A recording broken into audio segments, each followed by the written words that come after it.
Hi, this is Derek. The year is 2016, and Walt Disney Studios has released a new version of The Jungle Book, a beloved story, of course, based on Roger Kipling's Mowgli stories.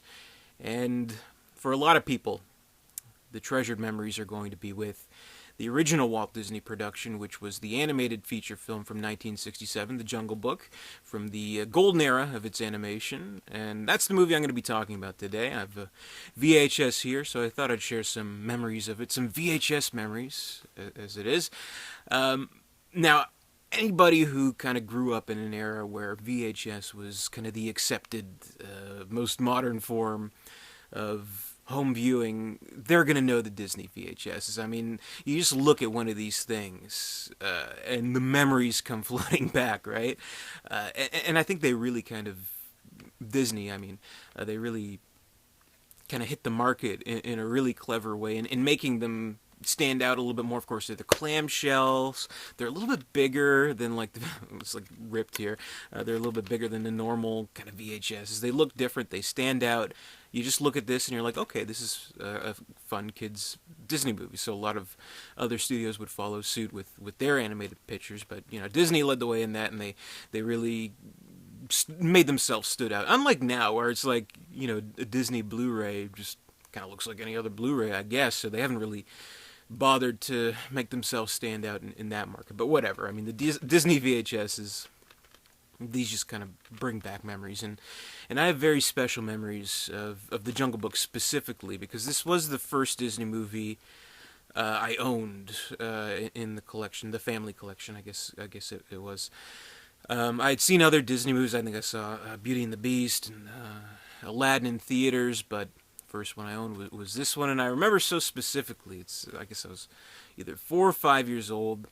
I remember my mom came home from getting groceries or whatever, and she's like, "Okay, kids, I got something really cool. Do you want to see?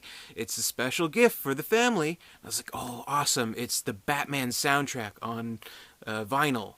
Which I don't know why I wanted that, but I remember I did, because I remember last time we were at the grocery store, I guess they had like cheap LPs there, and I was like, "Mom, I want this," and I had my mind set on the Prince soundtrack of Batman. But anyway, no, it wasn't the Batman soundtrack, though it would later prove useful for fighting zombies for Edgar Wright.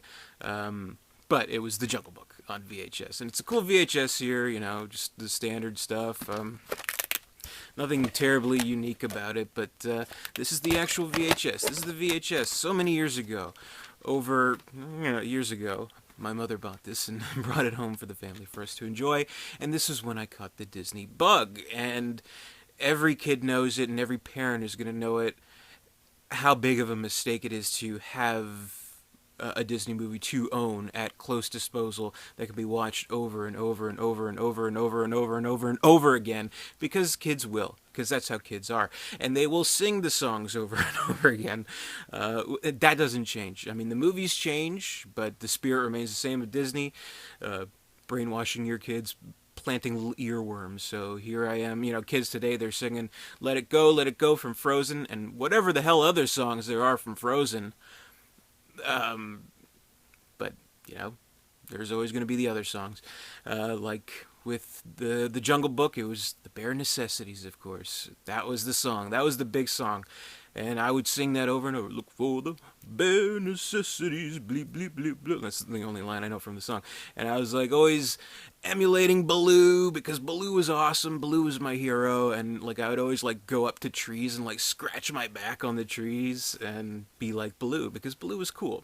So you can see why a lot of kids like Baloo and Mowgli and their friendship and things like that. So that's kind of my memory of getting the first Disney movie in my collection, the first Disney VHS, and watching it over and over again, and annoying my parents, and then I was given up for adoption because I annoyed them too much. No, I'm just kidding. But it was probably close to it. You better believe it. So I love the movie, and I'm always going to have kind of a soft spot for it, always going to have a bias towards it. It is still one of my favorite Disney movies. It really is. And of course, I've upgraded over the years. I have the DVD here. This is the 40th anniversary Platinum Edition. DVD of the movie, which is really good. It's a great restoration on the movie. I was just watching it recently. Um, I don't know if there's a Blu-ray, but if there is, they should call it the Blu-ray, which I think would be kind of cool. Anyway, the movie it's a classic, of course, and you can kind of see why Walt Disney Studios would be attracted to a project like this, because I mean, for one thing, it's a solid story, it's a recognizable story, blah blah blah blah, but there's so much opportunity, and they obviously fulfilled what was opportune about it, in not just doing like a movie about a certain animal or like a certain set of animal, but there's a whole collection of animals. Like the whole movie is this journey with Mowgli having to go to the man village because he's a man cub living among animals in the jungle in India, and he's not safe because Shere Khan, the man-hating tiger, is coming to town and he wants to kill him.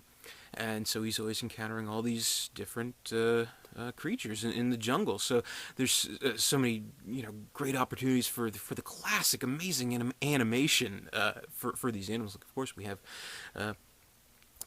the panther and Bagheera, and we have the wolves, and we have the snake and Kaa. We have Baloo the bear. We have the elephants. Did I mention the elephants? I forgot. I can't remember. And we have the monkeys and the orangutan and King Louie, and we have the tiger and Shere Khan, and we have the vultures, which may or may not be the Beatles. I don't know. I that was another thing that I always emulated from the movie. It was like, what do you want to do? I don't know. What do you want to do? Oh, I don't know. What do you want to do? Now don't start that again. I love doing that. And that really got annoying really quick, but it's a funny part in the movie, so there's that. And, so there's all these different types of animals that they can animate, and they really... It's just, again, I did mention this in my Little Mermaid review, but the animation is just so precious. You can tell, like, the blood, sweat, and tears gone into animating these animals just right. And, there's jokes here and there about, oh, they recycled animation, blah, blah, blah, blah. But, I mean, whatever. I mean, it's on there on the screen, and it's great animation. We see, the very... distinct movements of the elephants, and we can like see like all the wrinkles move along with their bodies and stuff, and how Bagheera really does move like a cat. So he kind of like reminds us of like our own cats, if we had cats or neighbors' cats or friends, family members' cats, whatever. Like how he like comes out of the water and he's like batting his little feet. I thought that was a nice little detail. And the great animation of Kaa the snake, and how he's like seemingly like this endless snake, and how he gets a little knot in his tail, and he gets scrunched up and goes like an accordion, whatever, and that's great, and I love it. I love the movie. It's a simple story, but it is this great journey, meeting all these colorful characters, meeting all these different animals, and of course the friendship that is developed between Baloo and Mowgli. And I love that friendship because they are both kind of these outsiders, right? So you can kind of see why these two crazy kids found each other, and how Baloo really kind of found himself to be kind of like a surrogate father to him. And Mowgli, of course, not being an animal, being a human, he would just simply never fit in. But that's kind of like Baloo too, because he seems like this wanderer, this kind of scamp. I think what is a Bagheera referred to him as? Say, oh, he's found Baloo, that listless jungle bum. So it's kind of like that. So I think they were kind of meant to become friends, which is great. And I don't know, Baloo always just kind of reminds me of John Candy. So I think if specifically John Candy from Uncle Buck, I think he's that kind of character. He's kind of like the kind of carefree kind of guy who wants to have a little bit more responsibility but isn't quite ready for it. So I think if he were alive today, I don't think it would be Bill Murray voicing him. I think it would be John Candy. It would be perfect. He kind of looks like John Candy too, actually. So there's that, and it's a really fun movie. The fun music, and aside from bare necessities, I love King Louie song, Louis Prima, King Louie. Great, do do do, wanna be like you, and like the best part of that is it's so funny. Like throughout the whole song, like the song goes on for like 10 minutes. It's like this whole big show-stopping scene. And throughout King Louie's song, there's this little monkey guy, this little pale-looking monkey guy who's like getting on his nerves. He has like the leaf, and he's like playing it like it's a kazoo or something. He's going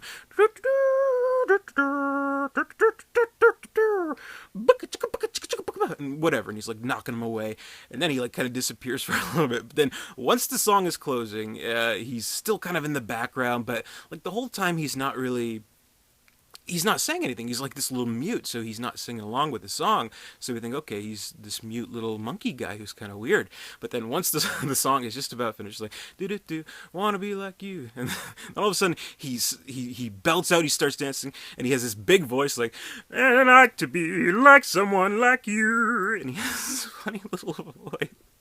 And it makes me laugh so much every time I see it. I don't know what it is. It's just this like really, he sounds like the frog. Hello, my baby. Hello, my honey. He kind of sounds like that frog. So I think that's hilarious. So I love the movie. Again, I just enjoy it every time I watch it. There's something, a little different that I enjoy about the movie. I love Baloo's kind of one-liners here and there. Like when he's fighting at the end with Shere Khan. They save the vultures save Mowgli, and he's like grabbing Shere Khan by the tail, and they're like, okay, you can let go now, and he's like, are you kidding? You know what's on the other end? It's funny. There's teeth on the other end, I think he says. And then one of the most traumatic moments of my childhood when I thought Baloo was dead. Which, I mean, Disney, they kill characters all the time. They kill Bambi's mom. They kill Simba's dad. They kill everyone, but thankfully the Baloo death was just a fake out, and he would live on to do Tailspin. But in those few moments when you think he's dead, it's devastating. It really is. But Baloo lives to fight another day, and he lives to fight in this new production, which I haven't seen. But if you've seen it, let me know if it's any good. Like, obviously I'll catch it eventually, but I mean, like, is it so good that if I'm a fan of the original Disney cartoon, this guy right here, should I rush out and see the new one? Is it really that good? I'm hearing good things so far, but comment below, let me know. But yeah, that's my VHS memory for today. The Jungle Book, a great movie, which I love. So be sure to comment, rate, subscribe, all that good stuff. Visit Derek237.com, and stay tuned for more memories. Until next time, I'll see you later, and look for the bare necessities.